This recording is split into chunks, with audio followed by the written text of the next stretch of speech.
June 2nd, 2024, and this is going to be my second story.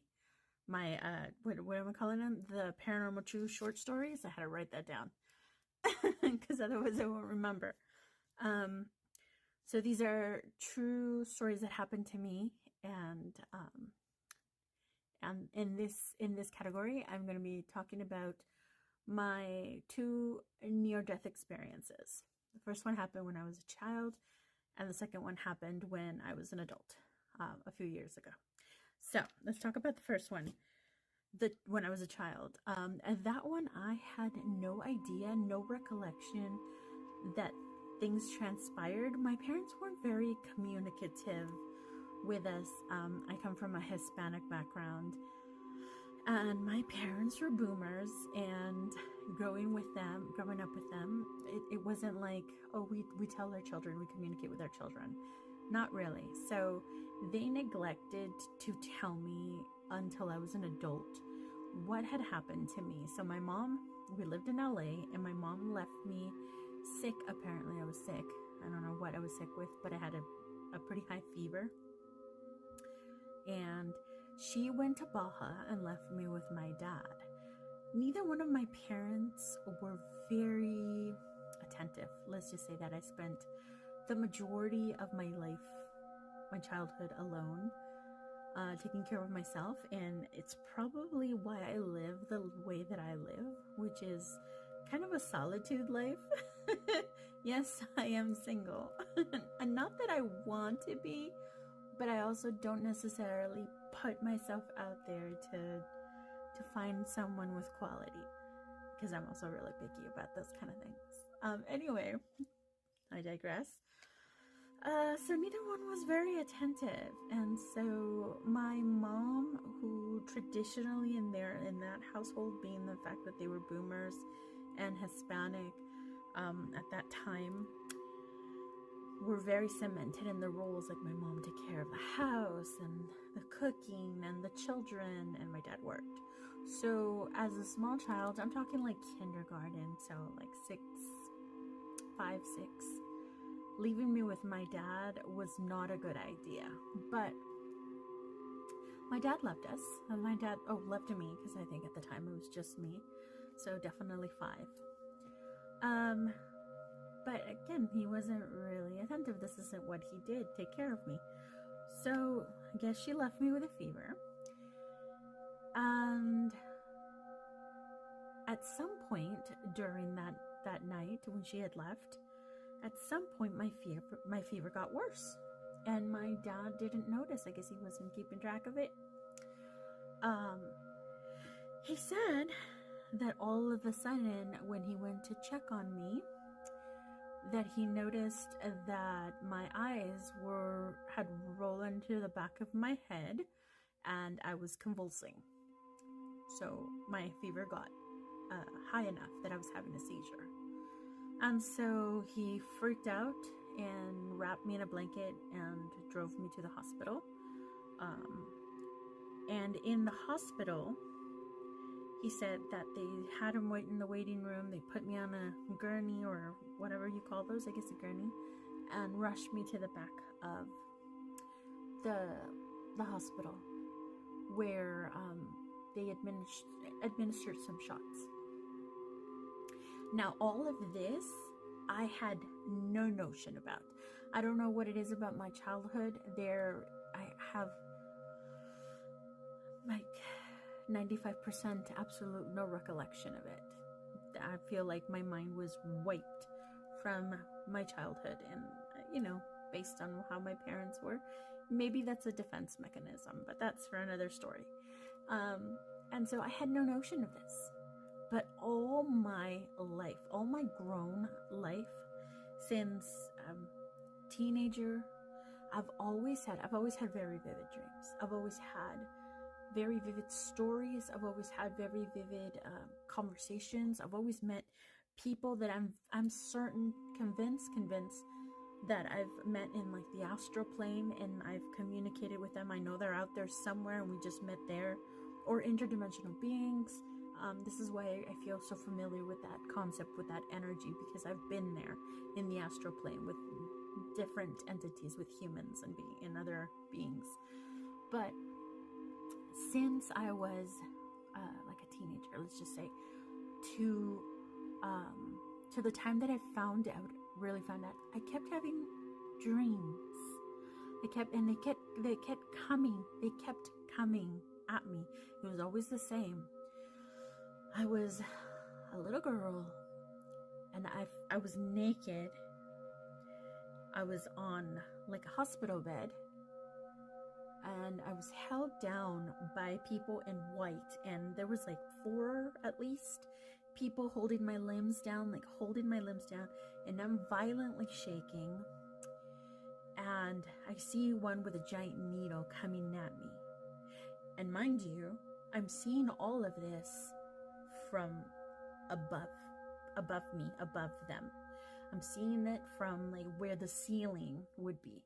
And there's hospital lights, I guess, those big long lights that you see in warehouses and big buildings, big long white lights. I see cabinets. I see nurses in like old school white outfits with a little white sailor hat looking thing, and I see like doctors in like their white coats, and that image, and I see them shooting into what I perceive to be my belly button, and they're shooting like a big needle right there, and I am shaking and screaming, and that terrifying image followed me to my 20s, like late 20s, almost 30s. It followed me. And I remember one day I'm sitting in the car with my mom. We're in San Diego. I no longer live in San Diego. I left when I was 20. I moved to the Bay Area. And then I would visit once a year. I would visit my family. So I'm in San Diego visiting my family, and me and my mom are about to go to a grocery store. She doesn't know about these dreams because her and I don't have the closest communication. I've never told her this. I haven't seen my dad in who knows how long. By this point, we're not close either. So my parents and I, not really close, never really have been. Sad but true. I'm in the car with my mom, and we're about to get into a grocery store. And for some reason, we start talking about my dad. It's not a very pleasant conversation, so I try never to bring that up. Now my dad has passed away, and I don't speak to my mom. I haven't seen my mom in ages. But even back then, I wouldn't really talk about either one in front of the other. But that time, he came up, and there were some negative comments made, right? So I just, try to just ignore it and kind of like skip to something else and just diffuse the energy in the room. Well, she was saying something, and then what caught my attention was that the criticism when she said he couldn't even take care of you when you were a little girl, and I went to visit my sisters in Baja. He let you have seizures, and you had your fever. He let you have seizures, and you ended up in the hospital. And I was like, "Wait a minute, what?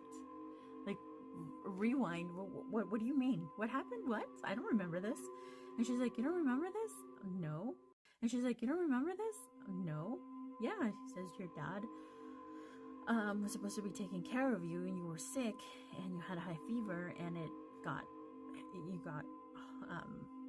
fever got worse, and you ended up convulsing. You ended up having seizures, and your dad had to rush you to the hospital." He said, when I finally got a hold of me and we were talking about it, he said he was in panic because it scared him half to death. That he thought you were dying, and the doctors told him that, had you not come in when you did with your daughter, she could have died. And I was like, what? And so I asked her, "What else do you know?" The only thing I know was what your dad told me, which is, that when he got you there, they rushed you into the back, and they had him to wait in the waiting room, and they administered some shots to get your fever to come back down, but you started having seizures in the hospital. And all of a sudden it was like, what the I remember this. I remember this wasn't a dream. I remembered all the years that I had that reoccurring thing. So I told my mom, and my mom is, I'm assuming still, she's always been very religious. Very, very religious. And this is going to play into this religion thing. It's going to play into another paranormal story that I have later on. She's a Jehovah's Witness. I used to be. That's what I grew up in until the age of 15, when I removed myself from my home and removed myself from religion. So I am no longer that, but at the time I used to be. At the time when I lived with her, but not at the time of this story when she was telling me. I no longer was that. And I had to tread carefully, because again, her being religious, and in that religion, anything spiritual is seen as demon influence. It's seen as evil. So yeah, I'm a very wicked woman to my mom.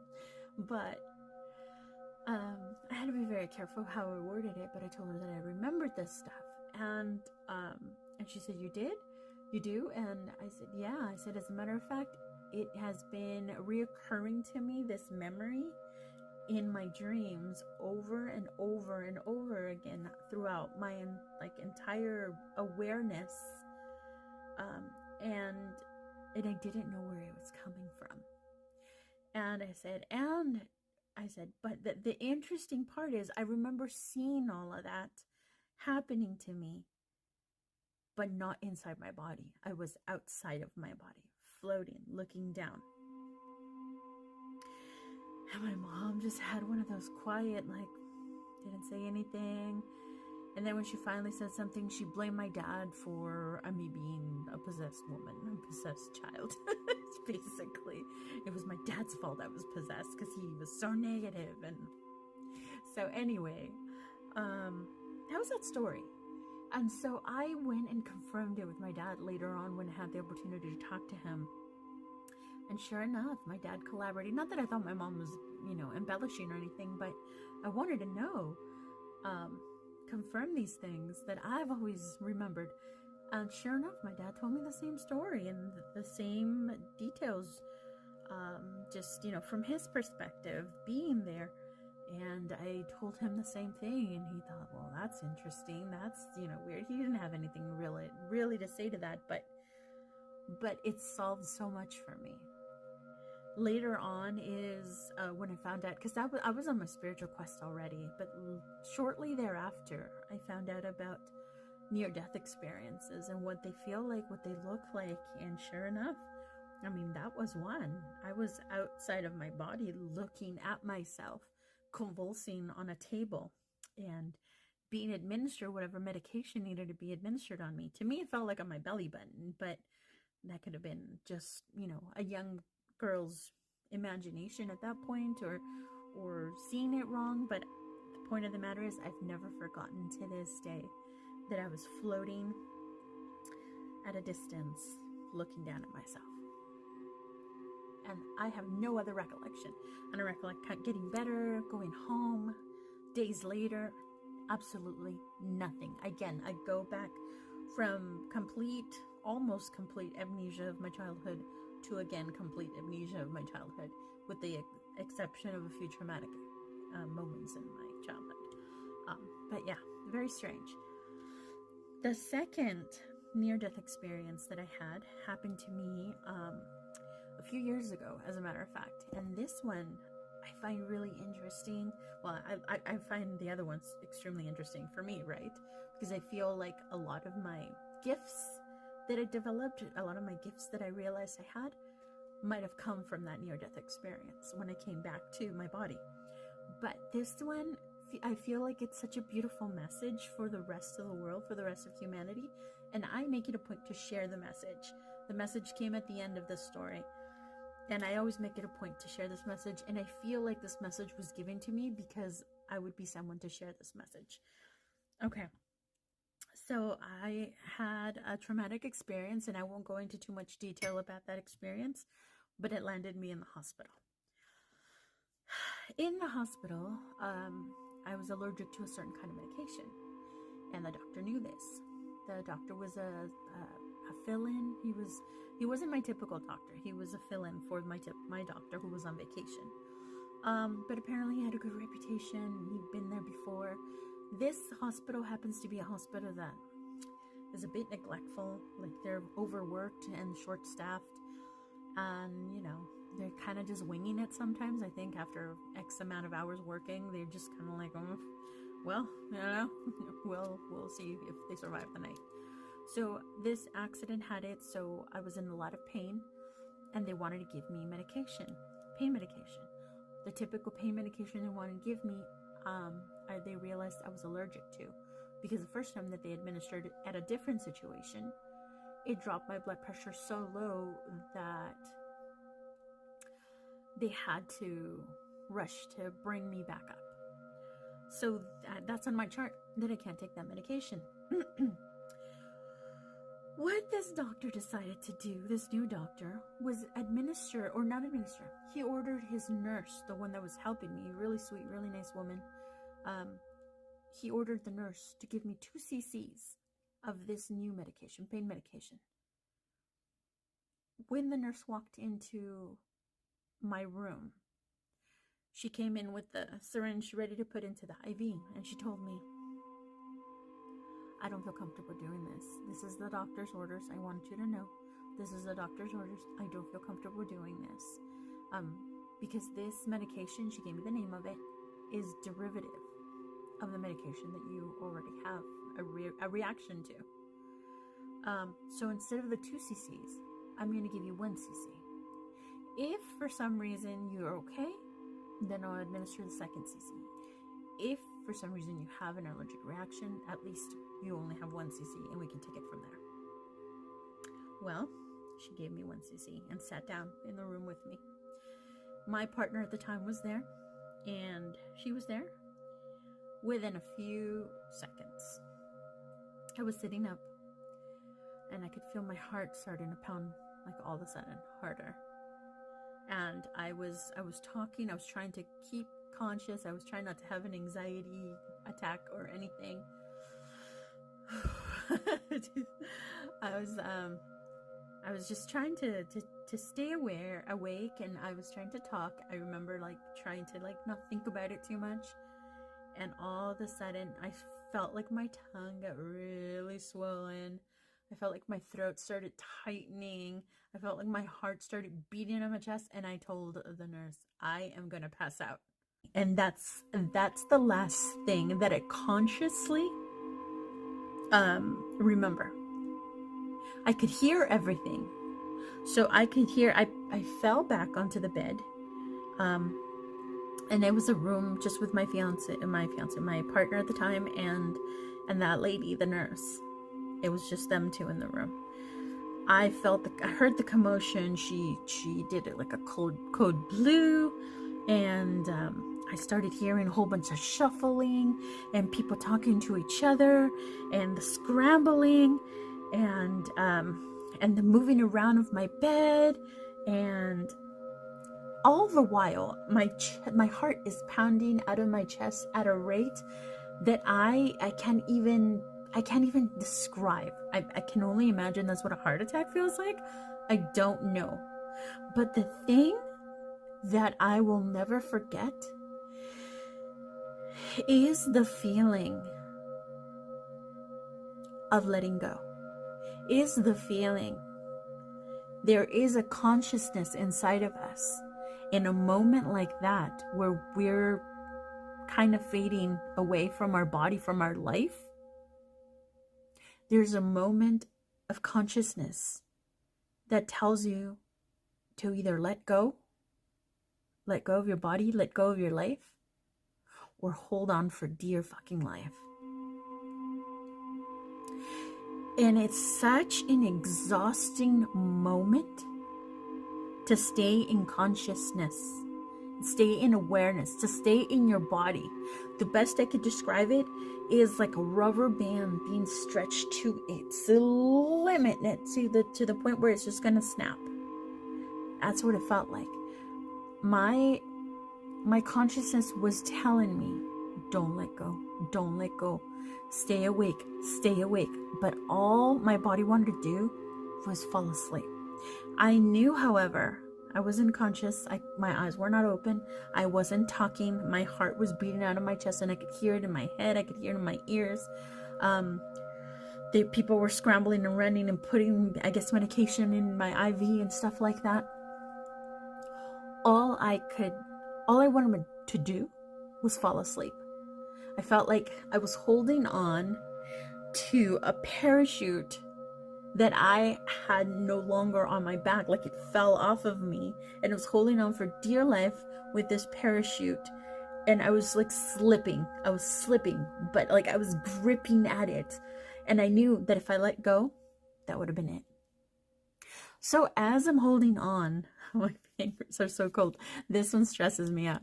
As I'm holding on to life itself, I start seeing that light at the end of the tunnel. I start seeing the people that impacted my life the most, people that I really cared about, the people that were present in my life at that time. I started seeing a small moment in time with them, and it went from one to like most recent to the next, to the next, to the next. Like there was my life. It flashed before my eyes. And at the very end of this bright white light that I did not cross, I heard a voice, and it wasn't human. It wasn't a voice. It was more of a psychic conversation.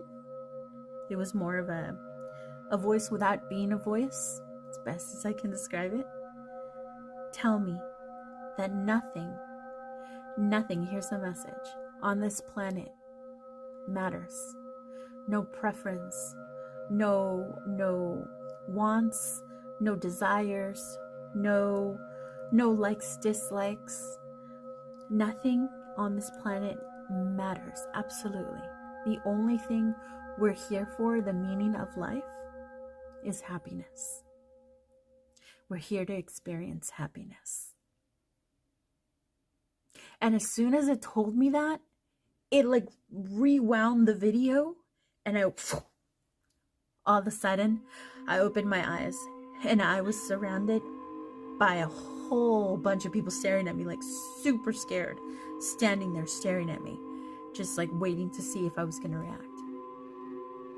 And I was back, and my heart had calmed down, and my throat was still kind of tight, but I could breathe now. I had a tube in my mouth.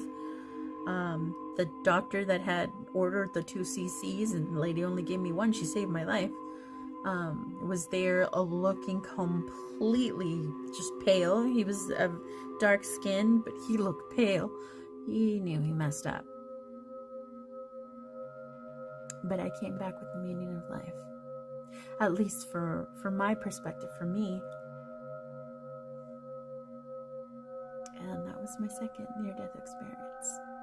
And I've always kept that. And anytime I get out of line, anytime that I get too in my head, because I'm also neurodivergent, I'm ADHD, sometimes I get so overwhelmed in life, like how life is and how difficult things are right now, or someone states a really strong opinion of something, I remind myself, the only thing that matters for me is to be happy, my happiness. Am I happy? And if I'm not, what can I do to achieve that today? And then for my son, what can I do to achieve that for us today? And if I am, then it's all good, because nothing else really matters. We're here for a very short amount of time, and then we're gone. And that was it. And that's the end of you in this life, in this body. It's the end of this. It's going to be the end of me someday. And I shall never exist again. like this with the person that I am. So while I'm in this suit, my task is to be happy and enjoy life, because nothing else out there matters. We complicate ourselves. There's all kinds of rules we're supposed to be following. There's all kinds of things that people believe in, and that's okay. It's okay to believe in stuff if it helps you. If it helps you to have some faith and some understanding of life in whatever way brings you peace. But it has to bring you happiness too. Because that's the most important thing, that you're happy. So if you're not, do what makes you happy. Because remember, no one was born into your body, but you. And no one's going to die your death but you. So be happy.